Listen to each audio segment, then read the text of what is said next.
രാഹുൽ ഗാന്ധി തെരഞ്ഞെടുപ്പ് കമ്മീഷനെതിരെ ഉയർത്തിയ തെളിവുകൾ അടക്കമുള്ള ആരോപണങ്ങൾക്ക് ഒരു മറുപടി പോലും ഇല്ലാതെ രാഹുലിനെതിരെ നോട്ടീസ് അയച്ചിരിക്കുകയാണ് തെരഞ്ഞെടുപ്പ് കമ്മീഷൻ.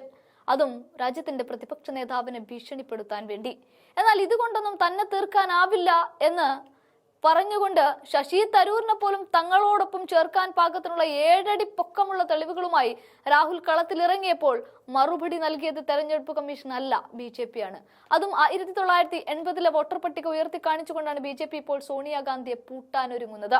ആ പൂട്ടലിൽ രാഹുലിനെയും ഇല്ലാതെയാക്കണമെന്നാണ് അവരുടെ പ്രതീക്ഷ.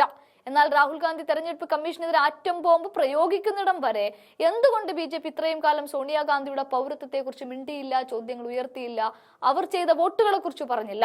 ഇപ്പോൾ ഇത്തരം കുത്തിപ്പൊക്കലുകൾ നടത്തണമെങ്കിൽ അതിന് പിന്നിലുള്ളത് ഒറ്റ അജണ്ട മാത്രമേ ഉള്ളൂ. അത് രാഹുലിന്റെ വാ അടപ്പിക്കുക, രാഹുലിനെ പൂട്ടുക എന്നതാണ്.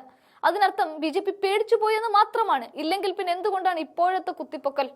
വോട്ടർ പട്ടിക ക്രമക്കേടിൽ കോൺഗ്രസിനെതിരെ BJP ഇറങ്ങിത്തിരിക്കുന്ന കാഴ്ച ആണ് നമ്മൾ കാണുന്നത്.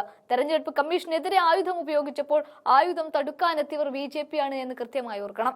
ഇന്ത്യൻ പൗരത്വം സ്വീകരിക്കുന്നതിന് മുൻപ് സോണിയാഗാന്ധിയുടെ പേര് വോട്ടർ പട്ടികയിൽ ഉണ്ടായിരുന്നു എന്ന ആരോപണം ഉന്നയിക്കുകയാണ് BJP. ഇത് സംബന്ധിച്ച രേഖ അനുരാഗ് ഠാക്കൂർ പുറത്തുവിടുകയും ചെയ്യുന്നുണ്ട്. സോണിയാഗാന്ധിയുടെ പേര് 1980 വോട്ടർ പട്ടികയിലുണ്ട്. സഫ്ദർജംഗ് റോഡിലെ 145 ബൂത്തിലെ വോട്ടറായിരുന്നു സോണിയ എന്നാണ് രേഖയിൽ വ്യക്തമാകുന്നത്.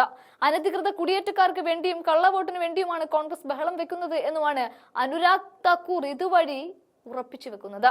1983 സോണിയാഗാന്ധിക്ക് ഇന്ത്യൻ പൗരത്വം കിട്ടുന്നത്.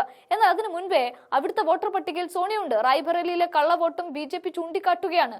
ഒരാൾക്ക് 3 വോട്ടർ കാർഡ്. അനുരാഗ് ഠാക്കൂർ പറയുന്നത് ഇങ്ങനെയാണ്: 47 വോട്ടർമാർക്ക് ഒരു അഡ്രസ്സാണ്. രാഹുൽ ഗാന്ധിയുടെ മണ്ഡലത്തിലും കള്ളവോട്ടെന്ന് അനുരാഗ് ഠാക്കൂർ ആരോപിച്ചു. വയനാട്ടിൽ വ്യാപക കള്ളവോട്ട്. 52 വോട്ടർമാർക്ക് ഒരു അഡ്രസ്. വണ്ടൂർ, ഏറനാട് മണ്ഡലങ്ങളിൽ കള്ളവോട്ട് നടന്നു. തിരുവമ്പാടി മണ്ഡലത്തിലും കള്ളവോട്ടുണ്ട്. കൽപ്പറ്റ മണ്ഡലത്തിലും കള്ളവോട്ട് നടന്നു. സ്റ്റാലിന്റെയും അഖിലേഷ് യാദവിന്റെയും മണ്ഡലങ്ങളിൽ വ്യാപക കള്ളവോട്ടുണ്ടെന്നും അനുരാഗ് ഠാക്കൂർ ആരോപിക്കുകയാണ്. BJP നേതാവ് അമിത് മാളവ്യ നേരത്തെ എക്സിൽ പങ്കുവച്ച ഒരു പോസ്റ്റിൽ 1980 വോട്ടർ പട്ടികയുടെ പകർപ്പ് എന്ന പേരിൽ ഒരു ചിത്രവും പങ്കുവെക്കുന്നുണ്ട്. അതിൽ സോണിയാഗാന്ധിയുടെ പേര് ഉൾപ്പെട്ടിട്ടുണ്ട് എന്നാണ് അദ്ദേഹത്തിന്റെ അവകാശപ്പെടൽ. ഇതൊരു തെരഞ്ഞെടുപ്പ് തട്ടിപ്പല്ല എങ്കിൽ പിന്നെ എന്താണ് എന്ന ചോദ്യത്തോടെയാണ് ഈ ചിത്രം പങ്കുവെക്കുന്നത്. പക്ഷേ കാര്യങ്ങൾ ഇങ്ങനെയൊക്കെ ആണെങ്കിലും സോണിയാഗാന്ധിയെ പൂട്ടാൻ ഇപ്പോൾ ഇറങ്ങിത്തിരിച്ചതിന്റെ ഉദ്ദേശം ഒന്ന് മാത്രമേ ഉള്ളൂ. അത് രാഹുലിനെ പൂട്ടുക എന്നതാണ്. അതുവഴി ജനാധിപത്യത്തെ തോന്നിയ വഴിയിൽ നയിക്കുക എന്ന BJP അജണ്ടയും.